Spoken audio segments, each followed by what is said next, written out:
I mean, what an industry. We had people really come together, Mary, in a significant way. We had our friends in other cities, in other Oklahoma, states, Tennessee, reaching Carolinas, out to just us. What can we do? I mean, not just what can we do? Can I take yeah. some of your file? Can I Right. process something for you? And Does fortunately, your we didn't need personnel, that. do you want me to house your personnel up here? Do you want them to Amazing. drive It up was, and live in my home? it That's was, it that's the type of was camaraderie. Welcome back to Keys to Real Estate. I'm Mary Schuster, and we're thrilled to kick off season 2 with a topic that every business, no matter where you're located, needs to think about: preparing for and surviving natural disasters. Joining me today are Mike LaRosa and Aaron Davis from Florida Agency Network.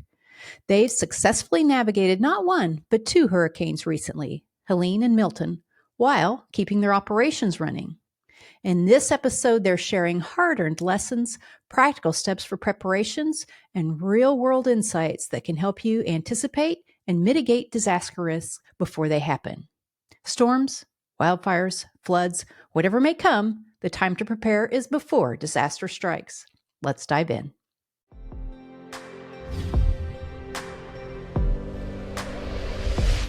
The presenting sponsor for this season of Keys to Real Estate is Closing Lock. Working in title, do you ever feel like you've got a target on your back?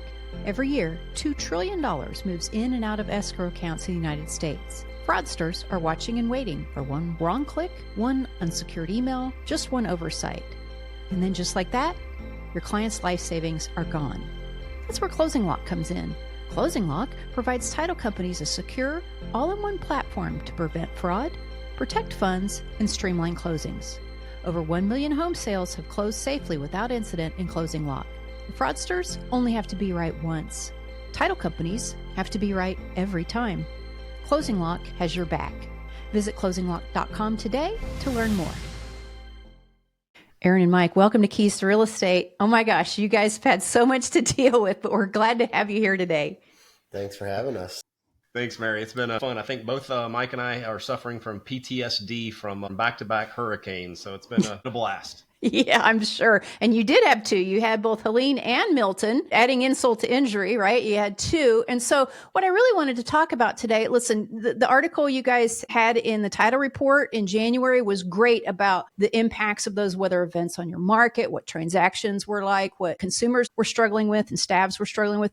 Today, I thought for the benefit of our audience, we could take them through your operational concerns and what you did step by step to keep the business going, to keep employees informed and engaged. Because whether it's hurricanes or fire or floods, there's a lot going on out there right now. And I think I know that there is a lot that people will benefit from hearing the absolute concrete steps you took. And they can use your hard-earned knowledge to infill their disaster management plan. So thank you for sharing that hard-won information. I know it has been not easy to get through. So let's start with, how did it all begin the first time around? You knew with hurricanes, you generally get a heads up, right? So talk to people about what that was like. Yeah, and Mike, I'll start. So Okay. I think that first one, it made landfall. It was late September, like September 27th, I believe. From a Floridian standpoint, as soon as you get into the hurricane season, it's kind of like, truly July, August, September, October, November, even, we see those storms make their way into the Gulf. And so as soon as it enters the Gulf, then everyone's on red alert, because we're all playing, weatherman and trying to predict the storm path and which way is it going to head? And are you on the north side or the south side of the storm? Are you getting the eye wall? Are you getting the tailwind? Are you high tide, low tide? So we've all become these. That turned out to be the major component, actually, the tide. Yeah, this one was, this was unique for us that a storm actually was entering Tampa Bay for the first time in 100 years. It seems every time a storm comes in, it either just kind of veers north and ends up hitting New Orleans all the way to the Panhandle, or it kind of hits a hard right as it turns in, and usually kind of goes into like the Naples, southwest Florida area. And you can imagine the trying to plan for something like that, Mary. I mean, we have 50 offices in the state of Florida, and you're trying to keep everybody on high alert, prepared to move files, prepared to, respond accordingly. And these are human beings with families and homes. Yes. And yet you have a pipeline that, isn't super sensitive to that, and we have to get files closed. So, Right. we are, and the storms can change paths in a minute. Right. We keep a very close 48 hours and closer. We are in high alert. I bet. Yeah. And I would say too, the other issue is like not only you're trying to prepare your business, you're dealing with yourself and your family and your kids and your well-being as well. So in this last storm, I was fortunate. I actually live in Austin, Texas, so I had the ability to manage from afar. But Yeah. Mike, Mike and our entire team, like I said, 50 offices, 200 personnel are all right there in the storm's path. Right. And so trying to play kind of like an armchair quarterback and making some of the, the difficult decisions from afar. I mean, so think about, you're going to potentially lose offices. You're going to potentially lose staff's homes to storm damage, flood, trees down, no electricity, no power, no water, no internet. And when you're talking about a direct hit, that could go on for days, weeks, and even months. Right. And we even have to consider school closures. My kids' schools, they go to two separate schools. Both of them closed for a week each. I'm fortunate enough that my wife was able to be with them, but we have to plan ahead. I mean, suddenly you're going to remote staffing. You're trying to get laptops in people's hands that may or may not have them. We're trying to move people physically from one office location to another. It gets challenging. And then as the storm really starts to formulate and we have a better idea of the path, then you start getting notifications regarding the actual transactions. Do you have an office in this town? Are we going to have an office in this town after tomorrow? Lenders are pausing. Insurance won't bind. I mean, there are some pretty significant challenges that come into play. So imagine, you're dealing with your personal and then your plan, but then also trying to deal with the plan of staff, the plan of your clients, your files in place, buyers and sellers and realtors. And then two, you deal with lenders involved in these transactions that are not in your state. These guys are out of state and they have no idea what the repercussions are of a hurricane. So they're just knowing that we're just getting a notice, like we're going to be closed at least for Thursday, Friday. And then all of a sudden it's Monday and things are still closed. Tuesday, Wednesday, you still have power outages and everything else. So there's this massive amount of communication. There's this massive amount of just dealing with panic and hysteria in general. And then figuring out, like, how do we communicate with our staff and our clients outside of your normal systems? Because if you're not going to have power, you're not going to have potentially email or phones or whatever it is. So we didn't have any of those type of issues, but lots of people do. Lots of people do have local servers in the closets and all their systems are local. So there's a lot of planning and prep that has to go on. So you've got the communication with your staff during, you were on these alternative channels like WhatsApp or text chains or Signal, communicating with them because they can't have access, they may not be able to access their work phone systems or emails and that sort of thing. So there is all of that. Then it's the hit, and then it's the assessment of what exactly happens. And but that beginning with the now and dealing with the aftermath. But that beginning stage is really important for us, Mary. I mean, we have an organized system. We've been dealing with this for years. I mean, the storms have seemed to increase in intensity and frequency. So this has become very real, very, very relevant. But we've been a decent sized company for a long time. So we've always had a disaster prep and a disaster recovery plan in place, which I think is certainly key. Well before the storm hits, we've already created our working groups. And to Aaron's point, beyond traditional email and phone communication, we're planning for WhatsApp and backup options for that. I mean, but some people were without power, internet, water in this last case for weeks, a few people within our staff. But, we try to stay ahead of it, to know where people are going, where the files are going. Yeah. Well, and that's a really good point, because I think that most companies have a plan for the thing that is most likely to hit them. So I came up in Kansas, we had tornado plans, but we didn't have fire plans. We didn't have earthquake plans. And they're a very different set of situations. North Carolina probably hasn't had major flooding plans before. So it's that kind of broadening out to say, all right, we have a plan in place for this emergency, but maybe not the other four that we're subject to. So I wonder if you have thoughts on that, and how, when you have a hit like you took with these two, what did you learn that you thought you had thoroughly addressed, but you had addressed it for the last situations, not these new variables that have cropped up? Well, I think it's part of your Alta best practices, or part of your SOC 1 and SOC 2 is kind of that disaster management plan and being able to put it in place. So most people just kind of create a plan or pay someone to create a plan, set it in a corner, and it sits there, in a drive, and maybe you're blessed enough to never have to use it. Right. So, but then actually put it in motion. So this was, Mike, what, 5-6 years ago, we had one of our offices burned to the ground. Yeah. And we had one office that was a fire. It was set not our overnight. fault, Mary. It was not our Okay, fault. okay. I think Jamie Kosofsky may have had something to do with it. But, Oh, so there was some retribution. Sabotage. That's right. No, we love Jamie. He's been through, Yes, he has. I got that phone call. These are unsubstantiated comments. These are unsubstantiated. We love you, Jamie. Yeah, but that fire. I mean, so literally, you're testing. Does your backup systems work up? Are you truly cloud based? What do you do with your staff when they show up and they're just looking at Ripple? Their building on fire? What happens when you've got clients that have closings that day? So thankfully we had a great plan in place, and it was accidentally tested years ago. So that was great. But now you're talking about the preparation of literally, we had, Mike, 5, 6, 7 offices that were in the flood zone that were expected to get about 10 feet of water inside of them. Yep. So you see that coming and you go, okay, well, in the past we used to just kind of take the desk and the chairs and whatever, kind of stack them on top of the desk. Cover stuff with plastic wrap. Yeah, you're like, at this point you're going, well, hell, the water's going to be above the roof, so it doesn't even matter. Yeah. Just make sure that we've communicated to the clients. We're dealing with everyone's safety. In the past, we'd get sandbags, kind of have sandbag preparation, but sandbags only cure you for 1 or 2 feet, not 10. Right. But Mary, I mean, operationally, to your point, I mean, because Aaron's talking about real physical things that do matter. It does make a difference, especially if instead of 10 feet, you get 2 feet.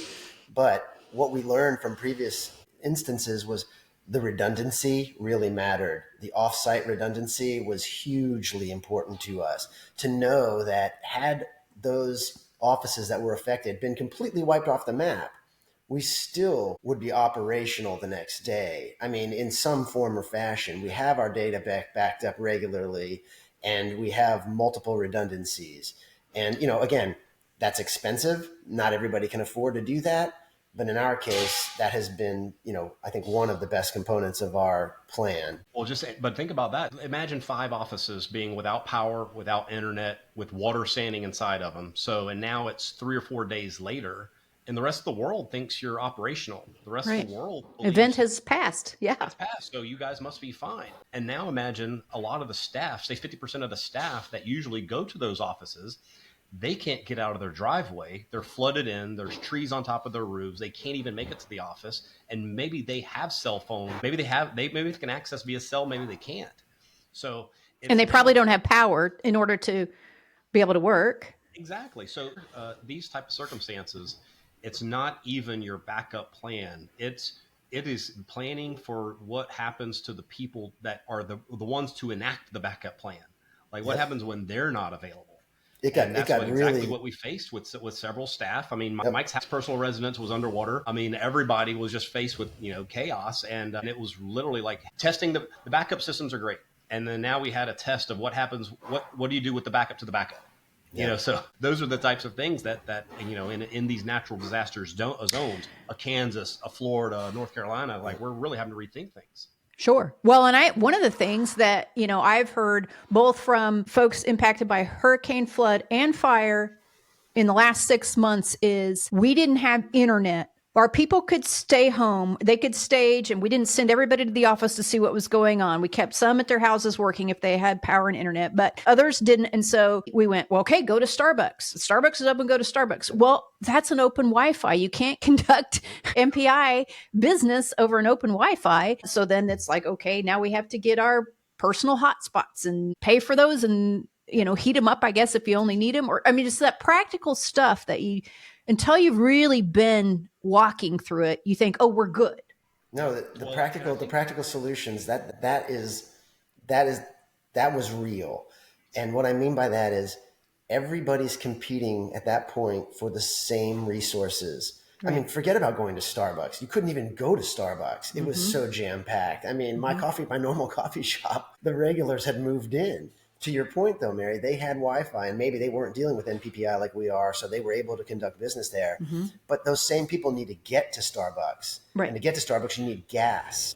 Yes. The things that you've really got to think about. Like Aaron, when it comes to leadership and storm preparedness, Aaron is the best because he actually makes sure that everybody in our company is taken care of. Down to fuel, food, and Chainsaw. generators. Chainsaw, generator. Yeah. It's let's just say in a normal agency environment, and this is why we lean so heavily on our environment, on our IT infrastructure, and our centralized platform.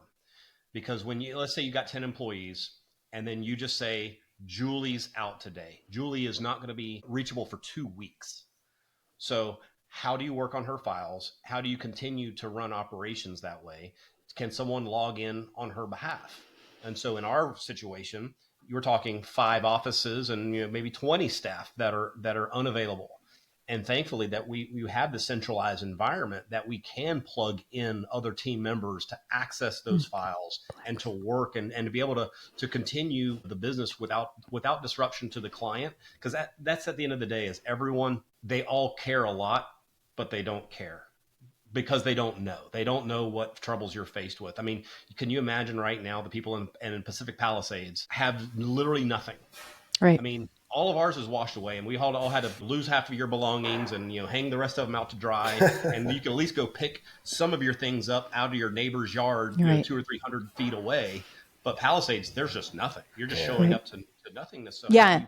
how do you prepare for that? And in that case, we had employers getting their employees hotel rooms and ordering up a Starlink account for them so that they could work, because that's part of the thing too, is you guys could talk, you'll articulate this better than I will. Sometimes, you have employees who can't go home, or as you mentioned, their house is gone, and so they need to go deal with that. Other times they don't know what's going on and they need to work. Like for their sanity, they need to work. And obviously if we can get the productivity and keep things going, that's great. But yeah, things like here's your hotel room, here's your Starlink account. Do what you can, because to your point, Mike, if it's one thing to say so-and-so is out of this office for a week, it's a whole nother thing to say all the staff are out or there is no office for 2 months. Yeah. Oh yeah, and you're thinking in time. We're thinking initially in terms of revenue, potential revenue lost. What's going to happen to the pipeline, the transactions? What about those expenses? What about the hotel rooms, the Starlink? Right. I mean, we're a pretty human company. We like to take care of our people, and it's just an expense you have to factor in these days. So we're fortunate in that our business, a lot of it can be done remotely, other than the physical closing itself, and even that we can remote online now, but these people still have homes. They still have kids at schools. What are we doing to help them? And that expense is real. And all of those are all like physical preparation things. So another business aspect to consider is the financial preparation.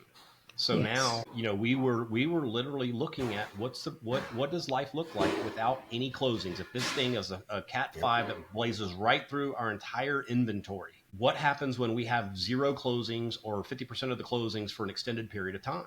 Sobering conversation. So you have to look at it. The test of your capital reserves, the testing, do you have lines of credit available to you? Like, what are you really going to do? And by the way, again, we're human. The option is not, oh, by the way, everyone just lost everything, so we're going to go ahead and fire you while we're at it. We're going to have mass layoffs, within days of a disaster, because that's just not the thing to do either. Well, and it's not a time to your point, open up a line of credit, establish a relationship, and open up a line of credit. Like, you just need to be able to pull that trigger, right? You have to have it in place. Yeah, I would say if you're wanting to play ball in Florida, you better have a massive amount of capital and some big lines of credit open, because this is a regularly occurring thing that happens every single year now. And you laugh about it, but Mary, it's true. Like, literally, Aaron and I were in the war room talking about, okay, what is worst case scenario? And we figured, where can we draw on a line just in case? We don't need it. And luckily, we have cash reserves, but who knows how long? Like, we literally, worst case, Aaron's point, if it's a Cat 5, if it wipes our inventory off of our map, what do we do next? Yep. And here's another thing to consider, Mary, is what is the collateral behind that line of credit? is the collateral, your home, that may get destroyed, and the bank locks you out because they're not going to give you access to that line. Oh, yeah, good So point. again, you've got to think like there's so many steps involved in this. It's not just the access to capital, where are you getting it from? How are you going to transfer it in? Is it readily available, or do you have to pull it? Do you have to initiate some other things? Do you have to make a phone call? Do you have to stop by a bank branch that you can't get to Yeah. access the line? You've got to do it all in advance. And that's exactly what we did. We drew down a considerable amount of money Smart. days in advance just to make sure that we had access and it was in the proper accounts and ready to go if needed. That's so smart. You mentioned a war room. I like a good war room when an event is happening. I like to be a lieutenant in a war room, just a central place where decisions are made, where all information comes and decisions are made. Can you talk to a little bit about what kind of roles you had and what kind of things you considered and how operationally that worked? Yeah, well, oddly enough, so our Florida agency network, our office, our main office, we call it SOCOM. It's Central Command. And then right around the corner from that is our war room, and it's called the bunker. And it literally is a 2,000 square foot facility where we meet regularly. Great. And it has, the, kitchen and the war room, and, it's like, whiteboards everywhere. Right. Mm-hmm. So we are just literally planning out, like everyone's got their, it gets very tactical. And again, we're in the Tampa Bay market. MacDill Air Force Base is right in our backyard. So we have a very much a tie to military. So I think we very much think tactically and strategically, and we really, we have a lot of uniformed men and women that work within the organization. Matter of fact, Mike, I think our entire IT division are all former veterans. They're all veterans, Nice. former military. They know how to plan ahead. Yeah. And so in hindsight, well, in the current, it is very much like every person takes, a segment. What are we doing about the IT infrastructure? What are we doing about the accounting? What are the people doing? What are the clients and the files and everything else? The communication efforts. Who's in charge of what? Who's going to go out and now physically inspect the offices, day after the event? Where can we get our information from? Do we have access to news channels? Do we have access to feeds? Where are we getting, the information from? There's this guy in Florida, Mike's weather page. Mike's weather page is almost better information than newscasts. Nice. And he streams all the time during these events. And a lot of Floridians get their information from him. Yeah. Mm-hmm. We got everybody on the same one, just paying attention to the same feed. Yeah. But I mean, Mary, when we got into the war room, I mean, it was myself, it was Aaron, and it was Amy. Well, Amy Gregory, she's our CAO and president of Title Ops. So, I mean, Aaron was front line. He's dealing with our CFO. He's dealing with the banks. He's dealing with, larger scale relief efforts, thinking about the people. I'm in there, I'm looking at the IT company. I'm working with them to make sure we're up. We have a plan. I'm working on contracts. I'm working with vendors.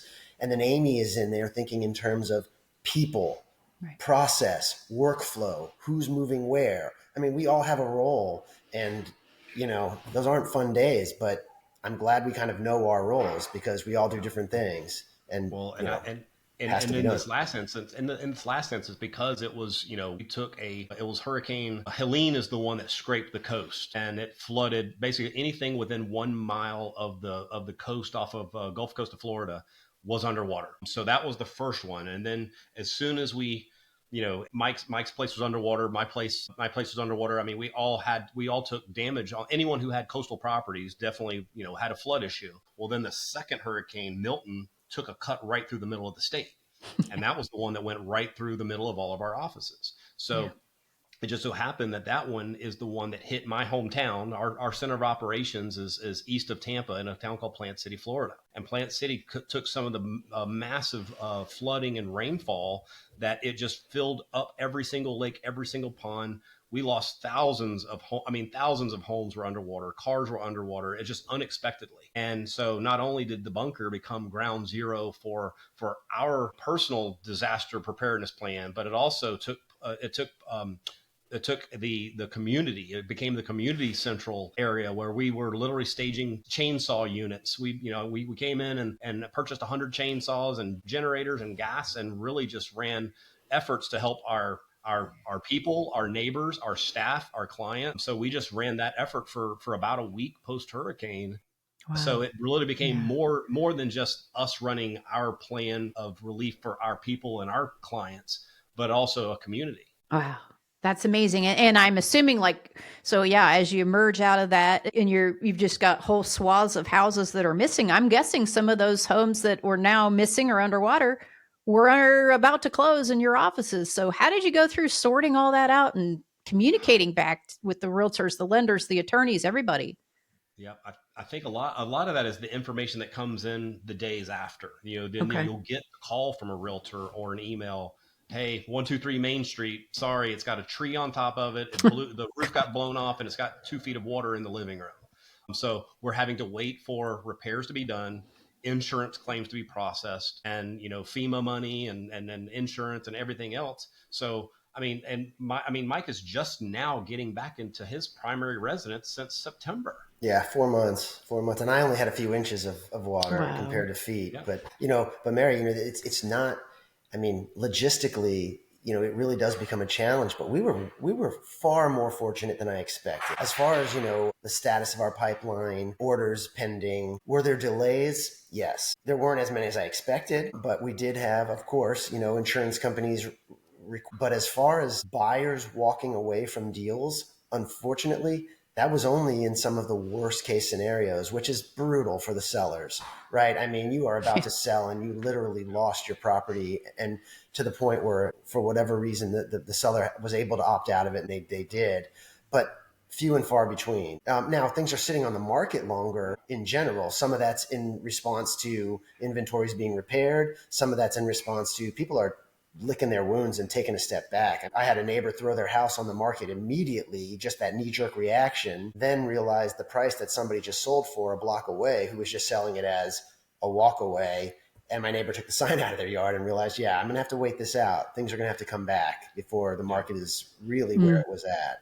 Those coastal areas. A lot of the inner areas were repaired. Remediation was done, roof repairs and that sort of thing done. But when you're talking about catastrophic loss and Right. now dealing with these FEMA claims, and FEMA, the flood insurance only covers you up to $250,000. So most of the people that had significant flood loss is well in excess of that. Damages exceeded 50% of the putback value. The city or the county will not give you a permit to rebuild. They were just red tagging it and making you tear it down. So Mm. now we see these coastal areas getting flooded with new listings of homes that can't be put back. They are tear down only. So, Mhm. I'm watching like Anna Maria Island, Treasure Island, Gulf Beaches, these $2 million homes that used to be these cute little 1-story cottage homes that took 4 feet of water inside of them. Now you can't do anything but tear it down. And the max that a person got was $250,000. So $1 million to rebuild. They put a check for 250 in their pocket, and now walking away trying to sell a vacant lot. Yeah, And the that's what math we're the math that's what we're doesn't now work out seeing that is well that. for some people. And Mary, to make it more confusing, you've got people in their most vulnerable. Of course. They are emotionally spent. They're trying to make sense of this. They're dealing with lenders. They're dealing with permitting. They're dealing with insurance. They're dealing with contractors. And this 50% rule threw our area for quite a loop. And it even varies by county. Some counties say they're judging based on assessed value. Other counties are saying they're basing it on fair market values. Others say there's some wiggle room in the way we interpret this. But the idea Mm. was, to Aaron's point, if you were given this big check and you thought, hey, it's a windfall now, I'm going to use this money and I'm going to build a new home, kitchen of my dreams, you have to be careful with that, because if you spend 50% and $1 more than what the house is worth, then you have to bring it to current code, which I Yep. believe in our surrounding counties, the lowest is an 8-foot build. Well, if you're sitting on a single story, you tell me how that works. I'm dealing with one. Mike's already dealt with it. I'm dealing with one personally right now, and it's first floor living. New building code says that the living area has to be 10 feet in the air. So, and if my damages exceed 50% of the putback value or the rebuild value as assigned by the county, then they red tag me and they will not allow me to put it back together as it was. I have to now build it 2 stories in the air and spend $1 million to elevate the house. And that's what people are now faced with. So a lot of these cute little cottagey areas, old Florida, first floor living, Yeah, it's all those at are risk. going away Yeah. because simply that the flood insurance rates and FEMA and everything else are just having all these problems. So that's the aftermath. We know title companies that are along the coast. We've heard of one just recently just had to put all of their staff on part time They just don't have the inventory of closings coming in anymore because they're waiting on rebuilds. They're waiting on who's going to run into Florida and buy all this stuff right now because affordability is not there. Flood insurance, homeowners insurance, high taxes. So we've got a little bit of turmoil that we're walking into this year with. I think everybody is, but Florida's got some very unique things going on, as do the Carolinas, as does California. Well, yeah. And so much of what you say makes me think of California because they've got whole neighborhoods gone. But then B, Mike, I thought you made a great point earlier when you talked about you might have closings lined up for areas that weren't impacted by the disaster, but the insurance company's going, oh, wait a minute. Well, they might not be able to bind the property, and just all those log on effects after that people just really back to thinking about how do I fund my business? Where's my recovery revenue going to come from? It's not just the area first impacted can be long-term impacted from a financial perspective. I think you have to consider doing business in Florida that thank God it's gorgeous down here, because if it weren't and people lost interest, what would that do to our market? I mean, there's an inherent value in waterfront property. The state of Florida, we have a lot of it. But we're going to get to a point in certain communities where the rebuild values are too high or they're non-conforming and you've got too many single-story homes where I believe you're just going to have people self-insuring or just wealthy enough that they recognize a risk of living here is that every year, every third year, every fifth year, I may have to rebuild. And that's okay. I mean, that's a stark but possible reality. Right. So Southwest Florida, Mike and I have joked and said if we take another one up the gut like we just did, like I'm selling my beach house, like I don't want any part of that anymore. Southwest Florida just took 2 of the last 3 head on. Yeah. And I can't imagine what those poor folks are going through, especially the ones that have had back to back or every other year. They're now dealing with damage. And then imagine now if you're a title company or you're a realtor or you're someone who's tied to the closing volume in those areas. It's a lot to factor in as far as like the cost of doing business. Preparedness is one thing, but then truly dealing with aftermath of an area that has substantial damage to it. It's something to consider. Yeah, but if you're looking at bright side, right? I mean, what an industry. We had people really come together, Mary, in a significant way. We had our friends in other cities, in other states, Oklahoma, Tennessee, reaching out to us. What can we do? I mean, not just what can we do? What can we do? Can I take some of your file? Can I process something for you? And fortunately, we didn't need that. Do you want me to house your personnel up here? Do you want them to drive up and live in my home? That's the type of camaraderie. Yep. I was proud of that for our industry. And that's our business. That is our business. I love them too. And I was also proud of you guys, not only for everything you did from a community standpoint and the extra care and feeding of your staff, but out on your website, there are tips for consumers, how to prepare just for their home in general, and then how to keep a closing on track, even if you're not related. Some of the things like get your insurance binder as soon as you can, and those sorts of things. So I love that you were able to make the most of this opportunity to educate as well, so that some other people aren't having to learn in the difficult ways that you have. Sure. But I think that more title companies are going to have to think about an approach more like you guys take, constant preparedness, again, for a wider array of stuff, because things are just weird out there right now. They're just weird. You're right. Yeah, that's the things you never really considered. I mean, in Florida, it used to be, do I have a source of business? Can I get a title license? Where am I going to put my office? I'll staff it up, and then away we go. But now you have to consider, you've got to be on this watch, on this red alert during hurricane season, on the inbounds, same as tornado season in Kansas and Oklahoma, and same for anywhere that has these events. And now we're seeing it too with cold weather. I mean, that's always been a thing for the North and Northeast. There are these severe snaps of cold that can bring devastation as well. Yeah. Yeah. Well, more preparation for more planes of possibilities to happen on is, and it's a very difficult thought process, but it's a hard expense for a small agency to try to mount up and prepare for all these things. The cost of keeping everybody safe and business rolling just keeps going up and up and up, at the same time that there's concerns about what our premiums are. And yeah. Well, I'll tell you, the smaller agents, I'm sure they had a tough go of it, depending on how affected they were physically. But communication is key. I mean, if there's a takeaway and you see a storm coming, you're a smaller agent, start talking to your realtors, start getting things rescheduled, start getting extensions on contracts, start communicating with your lenders. I mean, insurance, get a jump on it, because once things lock up, you're now waiting for them. Well, and those are the kinds of things that you guys are continuing your service to the industry by sharing those list of things that, yeah, maybe if they were in day 20 of something, it would have occurred to them. But just having that information up front helps people be proactive and maybe fair, as well as you guys managed to during your double whammy. And Mike, we're glad that you're finally going to get back into your house. That's going to feel good. Thank you. Yeah, about a week or two ago, we started sleeping there again, and it feels like the right space. It doesn't look like home. Everything Right. kind of got wiped out, but we're blessed. It could have been a lot worse.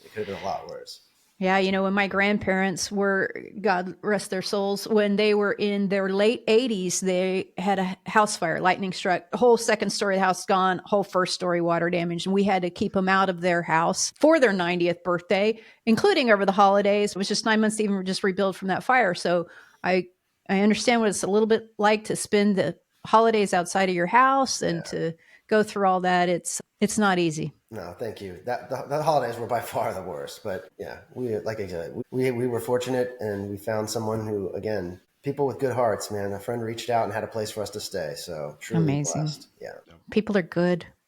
Yep. Well, you guys are good. And thank you again for your leadership on this issue. I'm going to point people and recommend your website. There's some resources there. And if they have questions and would like some help learning what you sadly have come to know, we'll ask them. They can reach out to you as well. Anytime. Thanks, Mary. Pleasure. Thank you. Well, I hope today's conversation with Mike and Aaron got you to thinking once again about your own disaster preparedness, because their experiences prove that with the right planning, businesses can stay operational, even in the face of the most extreme weather. So now's the time to take a hard look at your own disaster plan. Do you have backup systems, a communication strategy, the right insurance? These are the details that make all the difference.